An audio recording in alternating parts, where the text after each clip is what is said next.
What's up YouTube, and welcome to Detox Proxy. I'm here at one of the local lakes closer to my home just because this weekend is supposed to be really nice and there's a lot of overcast right now and a low ceiling, but it'll clear up as the day goes on, I'm sure.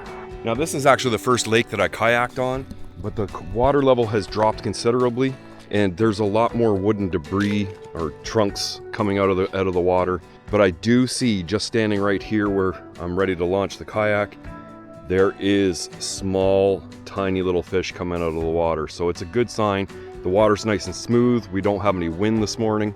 I have seen a couple other boaters out there already, so it's a good morning to be out there fishing.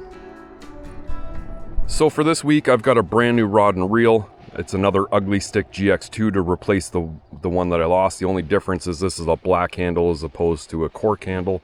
And then I bought a Abu Garcia Max 30 reel. It just seems to be much better than the reel that I had, so I'm already happy with it. I think this is going to be a really good combo to replace what I lost, but I will end up getting more of an ultralight setup at some point. And then for a lure, I'm just going to try one of these gold spinners. This is a very cheap Walmart spinner. I'll kind of show you the kit over here. And you can get 3 of these guys for like $6.50, so if you lose them, not too big of a deal. I've also got my new locking rod holder mounted. I'm really liking that thing.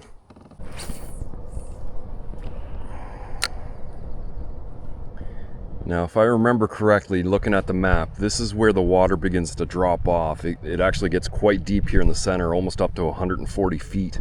So I'm kind of hoping there's a school kind of huddled down on this little drop off somewhere. But I can say that this reel is night and day compared to the one that I actually lost. It's way smoother operation, smoother engagement. Feels really good. Okay, we got a fish on already. Just cut. Oh, he got off. Okay, that was unexpected. And I think it was pretty small. So being hooked up already, it's a good sign. The sun's starting to come out. What I've done here is just kind of back the kayak up onto the shoreline here, and you can see how quickly that water drops off, and it gets quite deep. There's a deeper channel kind of running through here, and I'm just trying to get the lure past that spot and letting it sink down and trying to draw some of them out of there.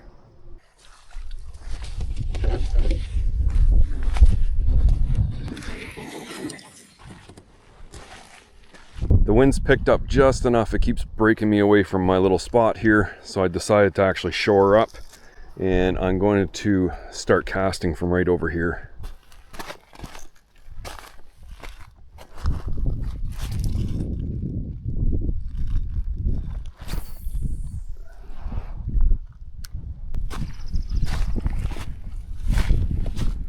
Now what I've done is paddled all the way into the next lake, and I've been paddling against the wind the whole time. So the idea here is to kind of start at the edge of the lake here and allow it to drift me all the way back to where I came from, way over there.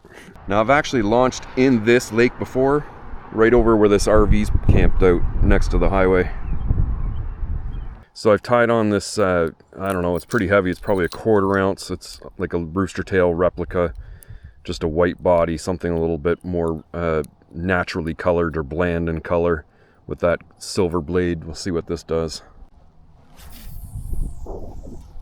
Now the wind has picked up a bit and it's blowing us enough that I can just leave the line in the water and start trolling from here. Just give the kayak a little bit of direction once in a while.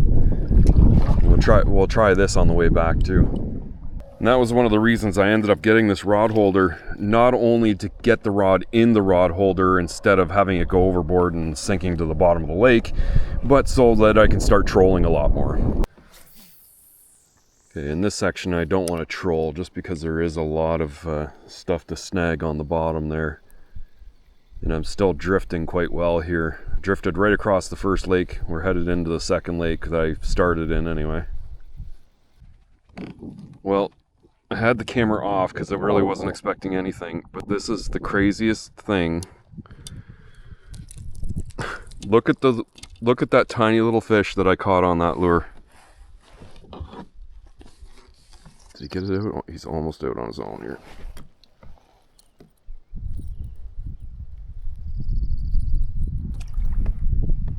Now that was pretty funny. I was not expecting, well, I didn't even feel the fish. Like, I reeled it in, I pulled the lure out of the water, and there was a little tiny fish on the end of it. Yeah, just noticing the water is a lot more shallow here. It's just a couple feet. I'm gonna try and work my way out of this channel, and then I'll start fishing on the other side of it.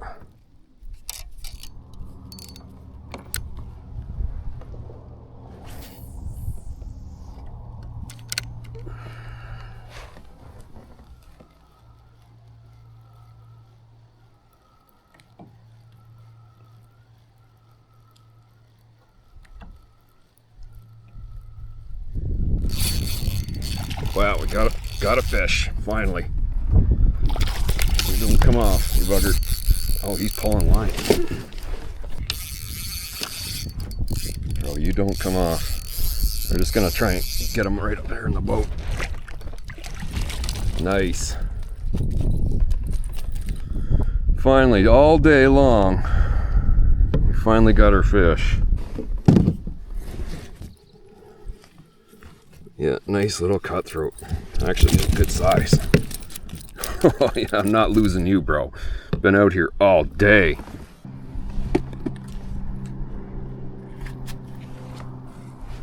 Now, understand, I've been out here for a good 5 hours.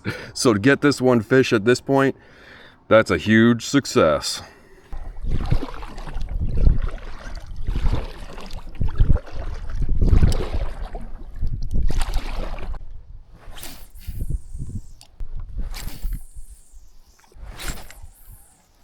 I was just thinking, I'm really glad that I've landed at least that one trout, because this is the third time I've fished these waters and I've come up empty-handed every time.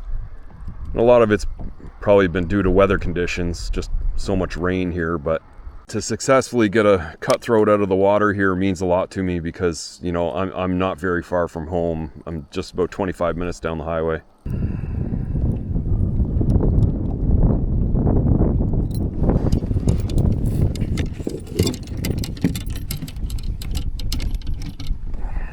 Thankfully, it's been really nice here, and I mean, it's just been a gorgeous day overall. What I'm going to do is just let the wind blow me up against this little shore. I've talked about this little island before. There's some kind of little hut up in here, and actually as we pull up, there's a stump with an old gas stove on it just sitting propped there. So I don't know if this is someone's camp spot or not, but I'm going to shore up here, clean this fish, and then I think I'm calling it a day. And there, I've got my fish all cleaned up. Gorgeous looking meat. It's going to be absolutely delicious. And the wind's picked up quite a bit, so bear with me. I'll try and use some tools to take it out of the video, but here's an old gas stove that someone, I mean, it's been sitting there who knows how long, it just hasn't budged. An old barbecue in the back there. Some kind of platform. Looks like it might have had shingles, like it was a roof.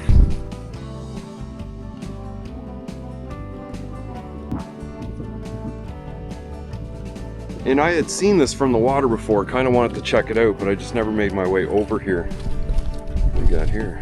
Old refrigerator. And even though there is a padlock on there, it looks like the latch rusted away on it a long time ago.